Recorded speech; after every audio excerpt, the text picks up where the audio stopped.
This video contains images that may disturb some viewers. OK, we begin with breaking news out of Queensland this morning, where there's been a tragic update on the house fire in Toowoomba yesterday. Peter Sanders joins us now from there. Peter, can you give us an update on what's happened this morning? Well, good morning, Catherine. Yes, what has started as a devastating story has taken another tragic turn, with police confirming overnight that a 4-year-old girl and a 7-year-old girl have passed away in the Queensland Children's Hospital overnight from their injuries. What we know about this story so far is that about 12:30 yesterday morning, police were called here to Merritt Street in Harristown. It's a small, quieter suburb just outside the main CBD in Toowoomba. A lot of young families living around here. What crews found was the house behind me well engulfed in flames at that point. Now, after crews managed to extinguish the fire, they went inside and found what was believed to be the body of a 9-year-old boy inside. However, it is important to point out at this stage that formal identification is yet to be completed on that identity. The 4-year-old girl and the 7-year-old girl were taken to the Queensland's Children's Hospital in critical conditions, but as police have now confirmed, they have passed away from their injuries overnight, just adding another devastating layer to the story. Devastating indeed. Thank you for the update.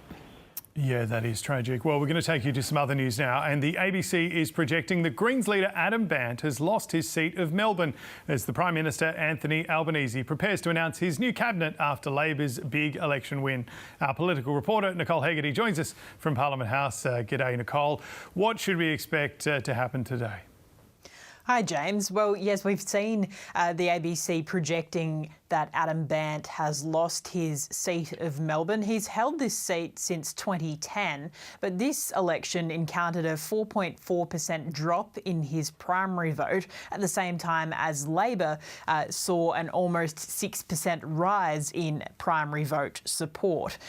This, of course, means that Sarah Whitty is on track to pick up the seat for Labor in what was seen as quite a shock of the election campaign. We saw the initial suggestions that this might be the outcome on Saturday, but obviously the focus was elsewhere with the significant defeat of the coalition. So votes are continuing to be counted today, but it's clear that Melbourne is no longer on that seat of the ABC's 11 seats in doubt. Those seats scattered across the country, but that counting does continue. On the other side, there's still this continued discussion about who will take on the leadership of the Liberal Party. Recriminations continuing within the party as to what caused this historic defeat, the worst in the history of the party. Meanwhile, the Prime Minister is getting ready for a caucus meeting tomorrow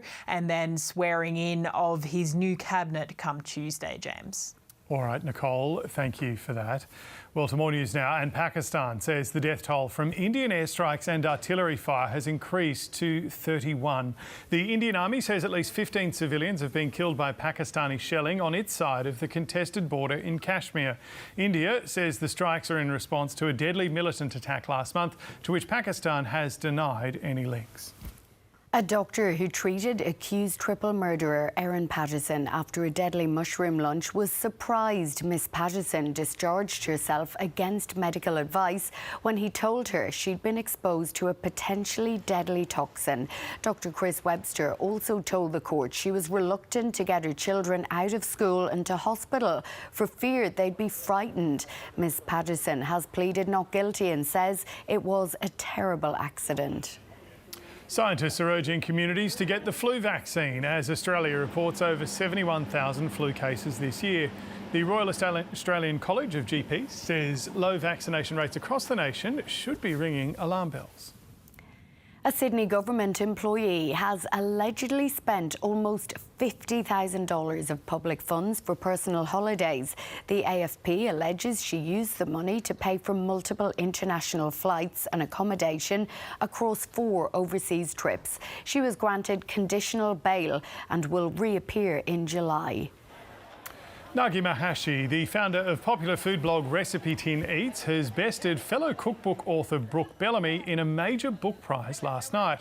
Both were up for Illustrated Book of the Year at the Australian Book Industry Awards just a week after Maehashi accused Bellamy of plagiarism.